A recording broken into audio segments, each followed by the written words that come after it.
베드로 전서 2장 11절입니다. 사랑하는 자들아 거류민과 나그네 같은 너희를 권하노니 영혼을 거슬러 싸우는 육체의 정욕을 제어하라.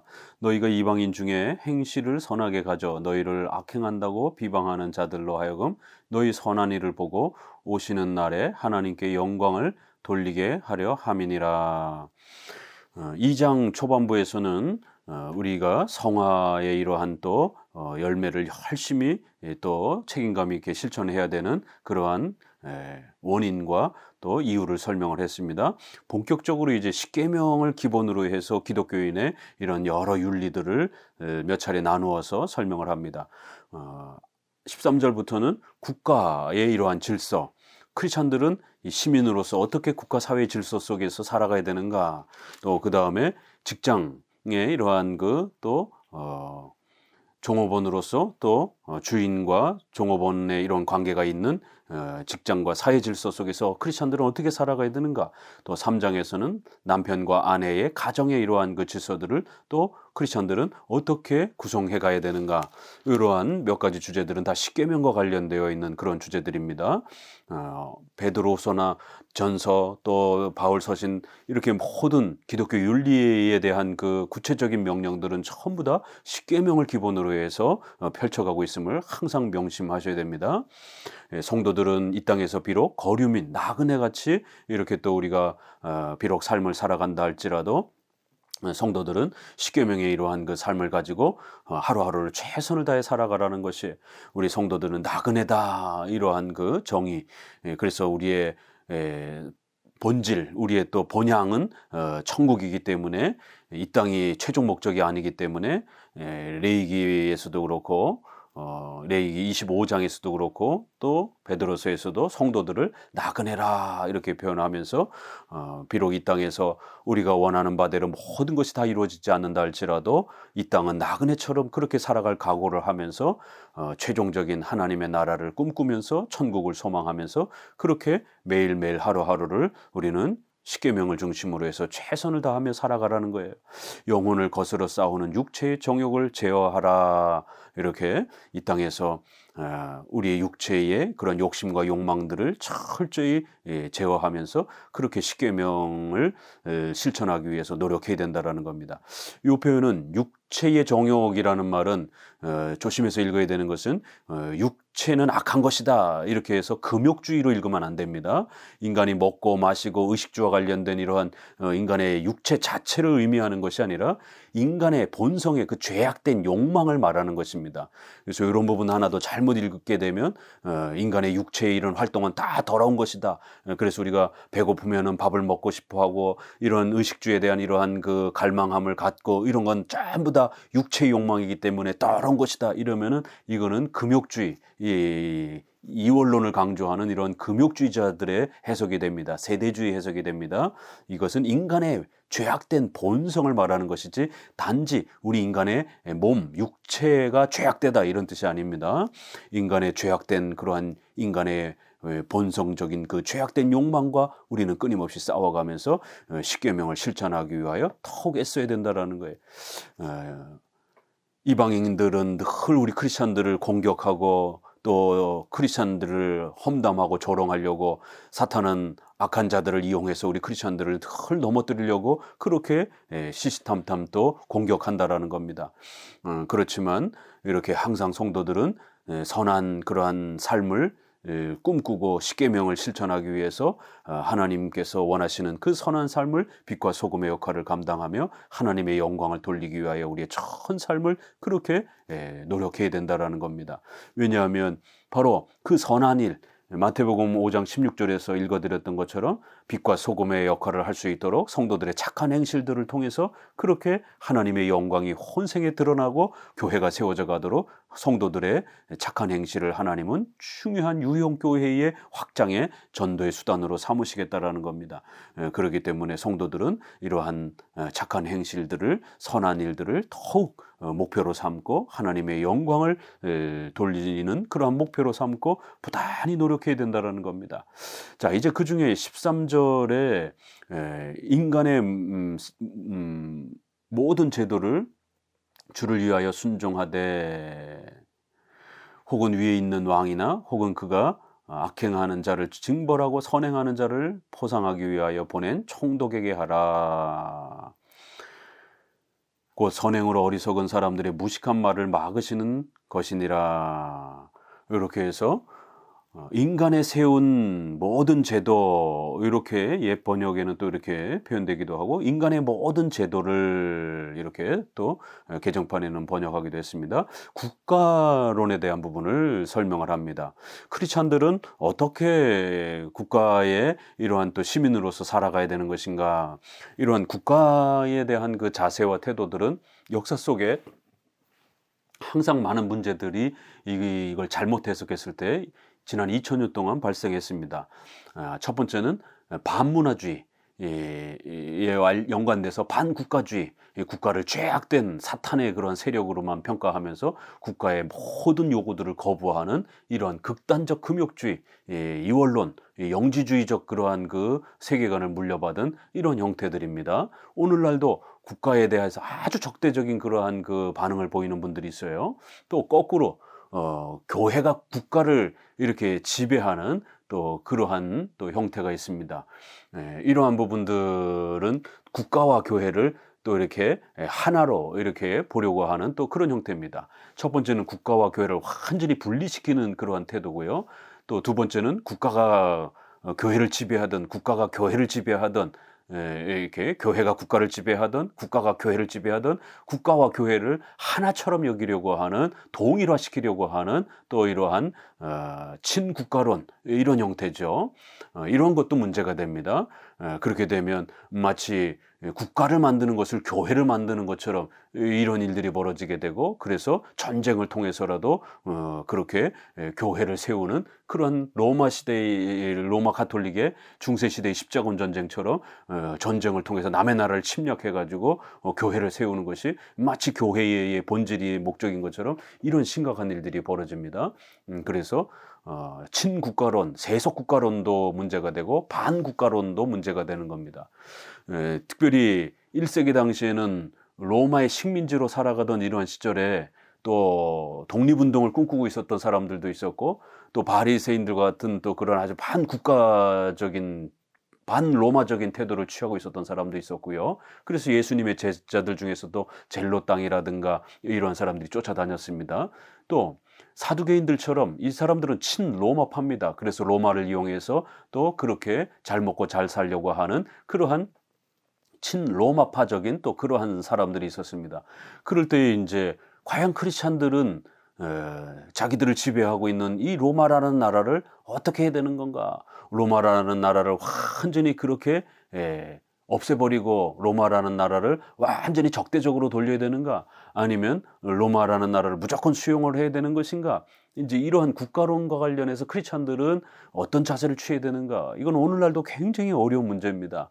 우리나라는 더더욱이나 남북 분단의 국가 속에서 또 이렇게 진보 좌파적인 그러한 그 성향이 강한 그러한 또 한 부류, 또 한쪽은 아주 극우적인 또 이러한 그 형태의 또 보수적 정치 성향을 보이는 분들이 있고, 그게 교회 안으로도 그대로 들어와서 아주 개혁주의권 내도 이것을 정치 이데올로기를 벗어나지 못해서 정치적 이데올로기가 한국은 세계에서 가장 강한 나라입니다. 예수 그리스도에 대한 이런 기독교적 신념과 가치보다도 그걸 지배하는 것이 정치 이데올로기입니다. 한국은 그래서 기독교적인 이런 이신칭의 구원 이런 개념보다도 정치 이데올로기가 더 지배하는 그러한 독특한 민족의 이러한 성향을 보이고 있는 그런 안타까움을 보이고 있습니다. 오히려 예수 그리스도를 통해서 분열되어 있는 이런 부분들을 서로 연합하고 화해시키고 교회가 그런 일들을 해야 되는데, 오히려 교회는 신의 뜻이다라고 하는 또 이런 것까지 더 스며들어서 정치적 타협도 하지 못하고 완전히 서로를 사탄 취급하는 이런 아주 극단적인, 그래서 자신이랑 정치적 성향이 다른 사람들은 지옥에 떨어지는 것처럼 이런 아주 강한 반대적인 그러한 또 모습을 보이게 됩니다. 서로 교제도 하지도 않고 목회자들끼리 성도들끼리 교회들끼리도 정치 성향이 다르면 이런 학연 지연에 따라서 서로를 원수처럼 대하는 이런 아주 극단적인 모습들을 보게 됩니다. 예수 그리스도의 피로 그리스도의 그 은혜로 거듭났다라고 그러면서도 정치 성향이 다르다라면 지옥에 갔다라고 이런 식으로 오직 믿음의 원리도 다 깨뜨려 버리는 이런 심각한 일들이 벌어지는 것이에요. 과연 우리 크리스찬들은 보수적이어야 되는가, 정치적으로 진보적이어야 되는가, 이러한 이제 주제가 굉장히 심각하고 어려운 주제이죠. 물론 우리 성경적으로 크리스찬이 된다라고 했을 때는 우리 십계명이 작동이 되기 때문에 자연적으로 좀 더 보수적 성향의 이러한 정치 문화권들이 취하고 있는 그러한 이데올로기와 가치들이 우리 기독교와 상당히 많은 부분들이 이렇게 일치되어 있고, 또 그러한 우파적 그러한 그 보수적 정치의 이러한 그 문화들이 기독교에 대해서 덜 그렇게 반기독교적입니다. 이런 면에서 우리는 크리스천들은, 특별히 개혁주의자들은 보수적 성향의 정치적 성향을 보일 수밖에 없습니다. 최근에도 차별금지법이라든가 동성애 문제라든가 이런 여러 가지 문제들을 주로 누가 제시하고 있고, 누가 그걸 입법화시키고 있고, 그걸 가지고 또 이제 교회의 이러한 코로나 때의 방역의 문제에 있어서 누가 더 교회의 이런 활동을 억압하고 제한하고 공격적인 태도를 취합니까? 그건 진보적 성향의 이러한 국가 정치관을 갖고 있는 그런 정치가들이, 그런 정당이 훨씬 그런 성향이 강한 것입니다. 그렇기 때문에 우리 크리스천들 입장에서는 선거를 해야 될 때는 또 우리가 자선책으로 국가는 최선의 문제를 뽑는 게 아니라 누가 더 교회에 이렇게 공격적이지 않는가, 이 땅의 어떤 정치와 국가는 그렇게 완벽하게 교회를 도우려고 하는 그러한 국가 정치 시스템은 없습니다. 다만 누가 덜 그렇게 교회에 이렇게 적대적인 그런 모습을 가지고 있는가, 이런 거를 자선책으로 선택할 수밖에 없는 겁니다. 그러면 좀 더 보수적인 그런 정치 성향의 정당들이 그나마 그래도 교회에 좀 더 덜 적대적인 그러한 그 모습을 취하고 있기 때문에 우리는 보수적 성향의 그러한 정치적 행위를 할 수밖에 없는 것입니다. 그런데 이런 것들을 무시하고 그렇게 진보적 성향의 이러한 그 정당 활동들을 추천하고 추구하고 거기에 목회자들이 홍을 보내고, 그렇게 되면 결국 그들의 도움과 선거를 통해서 국회의원이 되어서 법을 만들고, 차별금지법을 만들고, 동성애법을 만들고, 낙태를 합법화시키고, 이렇게 목사들의 전도활동과 종교의 이러한 부분들을 제약하고, 코로나의 이러한 방역을 이용을 해서 또 교회의 이러한 그 중요한 또 이러한 예배적 활동들을 막고 이래버리면 결국 목회자와 성도들 스스로 자기 발등을 찍는, 결국 기독교와 교회의 활동을 막아버리는 이러한 악행들을 목회자와 성도들 스스로가 행하는 이러한 일들이 되어질 수 있다는 것입니다. 그래서 국가론과 우리 기독교 신앙을 뗄래야 뗄 수 없는 그러한 관계성을 분명히 갖고 있습니다. 그래서 국가와 교회를 완전히 분리시키는 이러한 제세례파적인 또 이러한 세대주의적인 국가론은 잘못된 겁니다. 또 거꾸로 국가와 교회를 하나처럼 마치 보수적 국가를 만드는 것이 교회의 사명인 것처럼 이렇게 해도 안 되고요. 진보적 국가를 만드는 것이 그거의 교회의 사명인 것처럼 이렇게 또 국가와 교회를 하나처럼 여겨서 추구하는 친국가론도 잘못된 것입니다.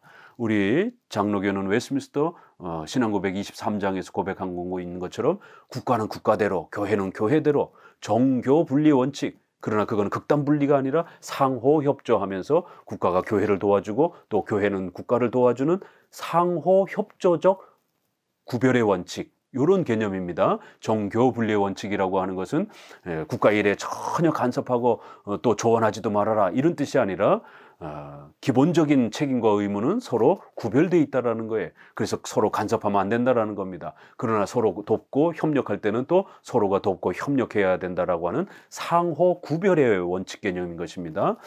이러한 우리 성경적인 우리 장로교회의 국가론을 기본으로 해서 이제 성경의 이러한 표현들을 보게 되면 정말 성경이 국가와 교회를 분명히 각각의 역할을 구별하고 있으면서도 또 그럼에도 불구하고 국가와 교회를 완전 분리시키지 아니하고 또 서로가 서로에 대해서 협력하고 돕고 또 잘못했을 때는 분명히 저항하면서 각각 서로 충고하면서 그렇게 견제하도록 그러한 상호 조화 속에 이렇게 국가와 교회가 형성해 가도록 이 국가와 교회는 하나님이 쓰시는 두 수단이기 때문에 각각의 역할들이 잘 그렇게 유지되어야 된다라고 그렇게 권면하고 있는 것을 알 수가 있습니다. 로마서 13장에서 모든 권위는 하나님이 세우신 것이다 라고 하면서 그렇게 국가의 위정자의 권한은 신적 권위로서 하나님이 위탁한 권위다라고 이렇게 아주 놀라운 표현을 하고 있는 겁니다. 중세와 또 그렇게 16세기, 17세기의 루이 14세라든가 이러한 이제 왕들이 짐이 곧 국가다 이러면서 왕권 신수설, 하나님이 왕을 세웠다, 하나님이 왕에게 권한을 주셨다 그러기 때문에 백성들은 교회는 내 말을 들어야 된다 이러면서 이 로마서 13장에 하나님이 세우신 권위라고 하는 이 권위 개념을 잘못 악용해서 독점적 권위, 계급적 권위, 절대적 권위 이런 개념으로 남용을 한 것이죠. 그러나 그러한 개념은 잘못된 것입니다. 로마서 13장의 모든 권위는 국가의 모든 권위는 하나님이 세우신다라고 하는 것은 또 여기에 인간의 세운 모든 제도 또 혹은 그가 이렇게 보낸 총독 이런 표현에 있어서 하나님이 세우신 그런 왕들 이렇게 주체를 하나님으로 표현하면서 왕들의 그 모든 권위는 하나님이 주신 것이다 라고 했을 때 이 신적 권위란 위탁된 권위입니다. 하나님을 섬기도록 교회를 보호하도록 그렇게 왕에게 권위를 주는 하나님이 주신 위탁된 권위이지 절대적 권위가 아닌 것입니다. 그러한 무한정한 그러한 계급적 권위가 아닌 것이에요. 반드시 또 하부 위정자들에 의해서 또 교회로부터 저항과 견제를 받을 수 있는 그러한 또 위탁된 권위요 또 제한된 권위라는 사실을 꼭 명심하셔야 됩니다. 그러한 차원에서 그래도 신적 권위로서 하나님 앞에서 일정한 권위를 부여받았다라는 것입니다. 그래서 우리 성도들은 함부로 국가의 위정자의 권위와 또 이러한 그 국가의 법이라든가 이런 부분들을 공격하거나 조롱하거나 또 그렇게 파괴해서는 안 되는 것입니다. 국가의 위정자와 국가의 법은 하나님이 세우신 그러한 권위를 가지고 있기 때문에 우리는 단지 법이 무서워서가 아니라 로마서 13장에 있는 것처럼 양심을 가지고 신앙의 양심을 가지고 복종해야 된다는 겁니다. 하나님 앞에서 세우신 그러한 권위를 인정하면서 그렇게 하나님 앞에 복종하듯이 그렇게 순종해야 된다라는 겁니다. 그러나 그 권위는 무한정한 권위가 아니기 때문에 성경에 위배되고 또 시민의 생명을 위협한다라면 교회를 위협한다라면 반드시 또 저항할 수 있는 또 그러한 저항의 자유가 있다라는 거예요. 복종의 책임이 있고 저항의 자유가 있다라고 하는 이 두 가지가 국가론에서 아주 중요한 내용임을 명심하셔야 됩니다. 인간의 모든 제도를 주를 위하여 순종하되 여기서도 이렇게 주를 위하여 순종해야 된다 이런 부분들. 왜 우리가 국가의 제도와 왕의 그러한 그 질서들을 단지 국가법으로 생각하고 시민사회법으로만 적용하지 않고 왜 우리 크리스천들은 주님을 위하여 주님을 그렇게 위하는 목적으로 그렇게 섬겨야 되는가 순종해야 되는가 이게 이제 로마서 우리가 앞부분에서 말씀드린 것처럼 로마서 13장에서는 요거를 한번 읽어드리겠습니다. 로마서 13장에서는 각 사람은 위에 있는 권세들에게 복종하라. 권세는 하나님으로부터 나지 않음이 없나니 모든 권세는 다 하나님께서 정하신 바라. 그러므로 권세를 거스리는 자는 하나님의 명을 거스림이니 거스리는 자들은 심판을 자취하리라. 이러면서 5절에 그러므로 복종하지 아니할 수 없으니 진노 때문에 할 것이 아니라 양심을 따라 할 것이니라. 법이 무서워서가 아니라 바로 하나님이 세우신 그 권위를 생각하면서 우리의 신앙의 양심 때문에 우리는 순종하는 것이라는 거예요. 주님을 위해서 그렇게 순종하는 거예요. 주님이 세우셨기 때문에 주님의 뜻에 따르고 주님의 명령에 순종하는 그러한 우리 신자의 양심을 따라 우리는 그렇게 더 철저하게 순종하고 그 법을 지켜야 된다라는 겁니다. 세상 사람들은 그냥 법이 무서워서, 왕이 무서워서 형식적인 순종만 하지만, 우리 크리스찬들은 마음과 뜻을 다해서 왕을 존중하고 국가의 법을 존중하며 그렇게 순종해야 된다라는 거예요. 위에 있는 왕이나 혹은 그가 악행하는 자를 징벌하고 선행하는 자를 보상하기 위하여 하나님이 보내신 총독, 위정자, 이렇게 표현합니다. 여기에서도 그가 보냈다라고 했을 때 앞절을 이어받아서 왕이 보낸 총독, 이렇게 해석하는 해석도 있지만, 대부분 우리 개혁주의자들은 여기에서 그가는 왕이 아니라 하나님이 보내신 그런 또 위정자들, 앞부분에도 그렇게 왕, 하나님을 위하여 하나님이 세우신 왕, 이런 개념이고, 뒷부분에 또 그 하부 총독들, 또 귀족들, 이러한 또 왕 밑에 있는 이런 여러 귀족들도 바로 하나님이 세우신다, 이렇게 표현하면서 이 국가의 권위는 하나님이 위탁해 주신 그러한 모든 국가 질서다라고 이렇게 말합니다. 그래서 우리가 크리스찬이 된다라고 하는 것은 국가의 모든 이런 의무로부터 자유로워진다라고 하는 이런 극단적 자유를 주장하는 게 아닙니다. 오늘날 여호와 증인들이 바로 이런 국가론을 잘못 해석해서 군대의 이런 모든 것들을 거부하잖아요. 국가의 이러한 존재를 부정하잖아요. 이게 바로 제세례파들도 그랬습니다. 바로 제세례파는 한쪽으로는 교회론 문제에 있어서는 이렇게 세례 문제였지만, 국가론 문제에 있어서는 반국가주의를 표방하기 때문에 그 당시에 반란자로 이렇게 또 국가로부터 평가되어서 엄청난 핍박을 받기도 합니다. 그럴 때 기독교 강요를 통하여 칼빈은 거기에 대한 변증과 변호로서 프란시스 왕에게 편지를 보내면서 기독교 강요를 그렇게 헌사를 쓰는 겁니다.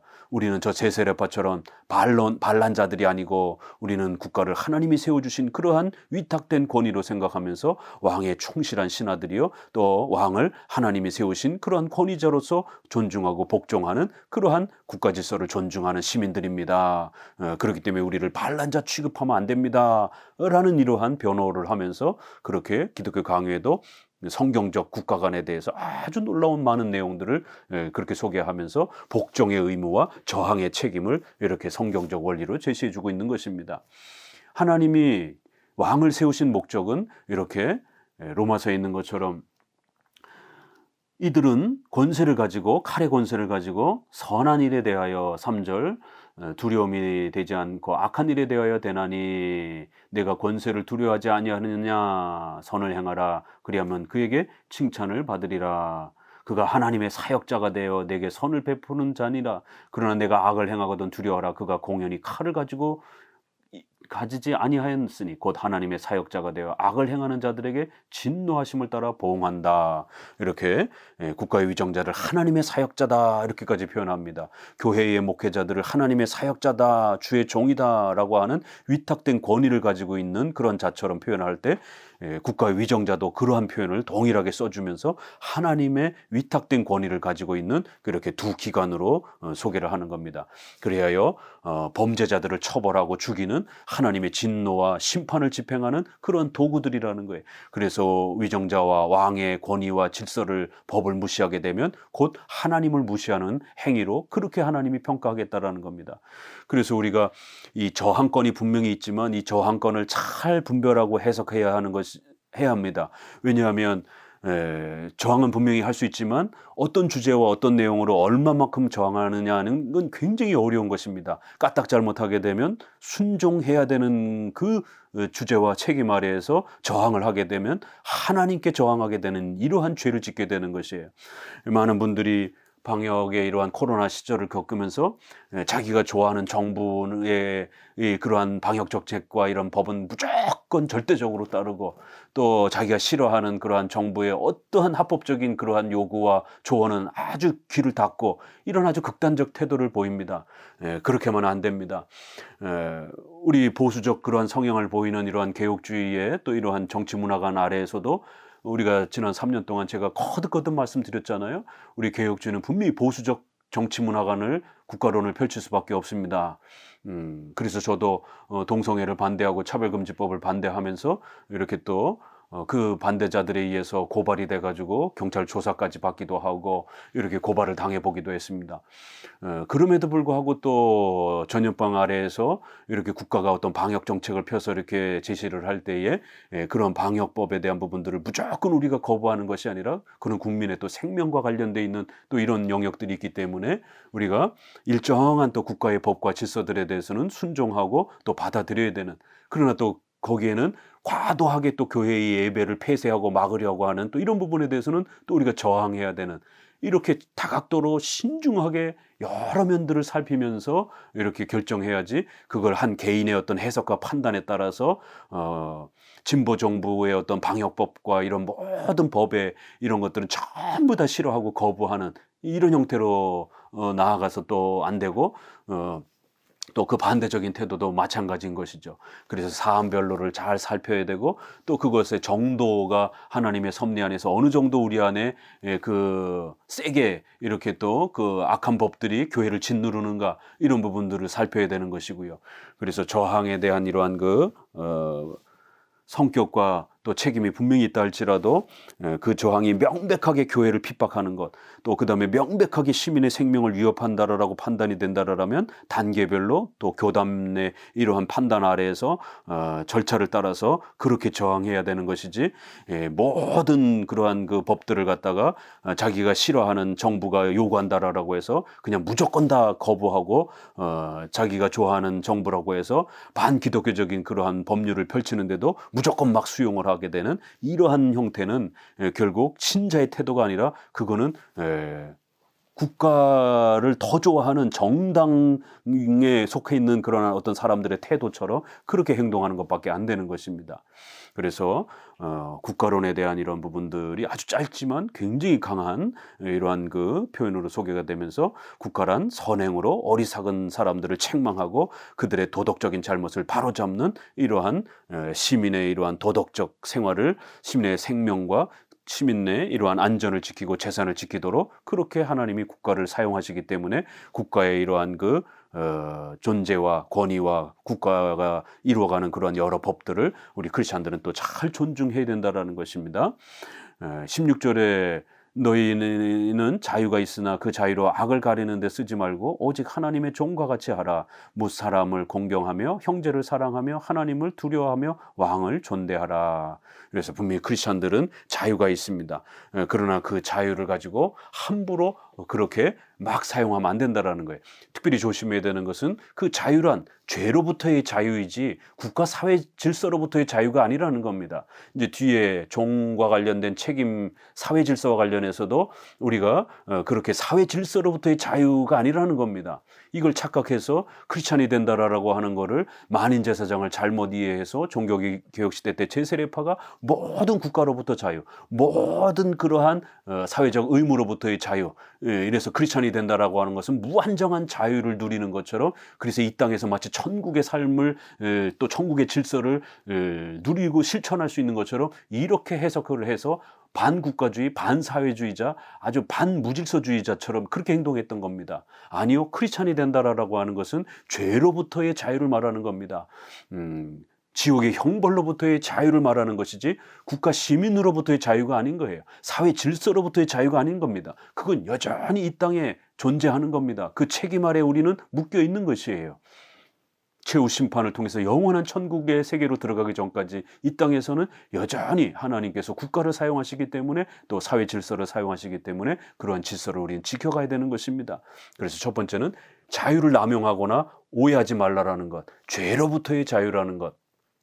그리고 이제 국가 사회와 관련된 질서들은 여전히 하나님이 사용하고 있기 때문에 우리는 그 자유의 이러한 부분들을 극단적으로 잘못 남용해서 방종의 형태로 가서는 안 되고 반드시 그 자유를 가지고 하나님의 법을 섬기는, 십계명을 실천하는, 또 이 땅에서의 국가와 사회에 하나님이 통치하시는 그 수단들을 잘 우리가 존중하면서 그렇게 살아가는 의무와 책임을 짊어지는 그런 자유라는 거예요.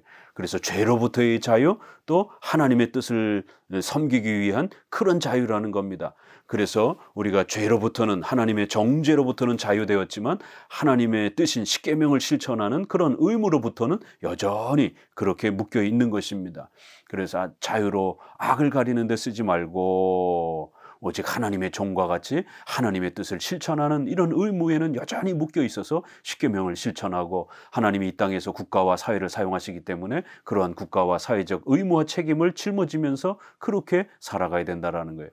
그리고는 마지막에 다시 한번 왕을 존대하라, 하나님을 섬기면서 왕을 이렇게 또 존경하면서 그렇게 신앙의 자리와 일반 사회 윤리의 질서들이 함께 조화를 이루면서 동시적으로 진행되는 것이지, 신자가 됐다고 해서 세상을 다 무시하는 이런 금욕주의, 이원론처럼 생활하면 큰일 난다라는 것이에요.